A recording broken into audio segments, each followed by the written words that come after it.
Izin bertanya Ustaz, saya gagal kuliah 2 kali dan sekarang saya terpaksa berhenti kuliah lagi karena faktor ekonomi. Sekarang saya bingung, sudah ikhtiar untuk mencari kerja, skill tidak punya, relasi kurang, niat saya ingin menjadi orang bermanfaat dengan harta dan ilmu, tetapi saya merasa sulit untuk menggapainya. Amalan apa untuk menjadi kaya? Anak ingin umroh, haji, dan bantu orang-orang dengan harta tersebut. Oh, nasihatnya Ustaz, jazakallahu khairan. Kaya itu bukan tujuan utama. Yang jadi tujuan utama adalah keikhlasan niat dan kejujuran. Nabi SAW bersabda dalam hadits Ibnu Majah, "Rajulun atahu Allahu malan wa ilma, wa huwa ya'malu bi ilmihi fi malihi, yunfiquhu fi haqqihi." Seseorang diberikan harta dan ilmu, lalu dia mengamalkan ilmunya dan beramal menggunakan hartanya dalam kebaikan.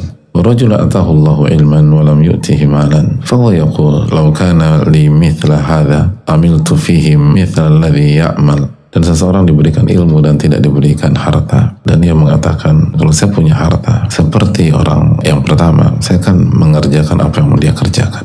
Apa kata Nabi SAW? Fahuma fil ajri sawa. Kedua orang tersebut mendapatkan pahala yang sama. Jadi kalau kita niat, kalau saya punya uang, saya akan umroh, saya akan haji, saya akan bantu A, saya akan bantu B.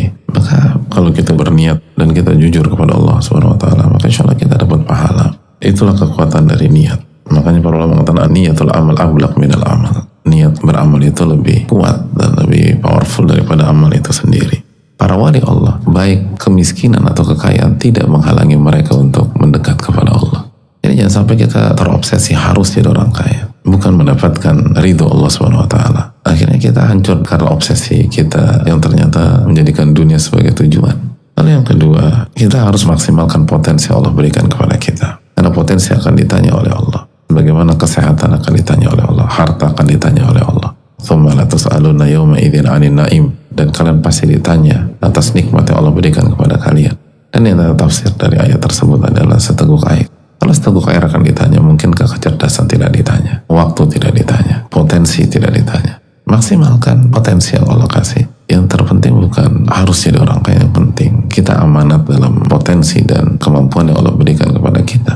Kesimpulannya adalah kaya miskin itu sarana, jembatan. Jadi jangan sampai kita menjadikan sarana atau jembatan sebagai tujuan.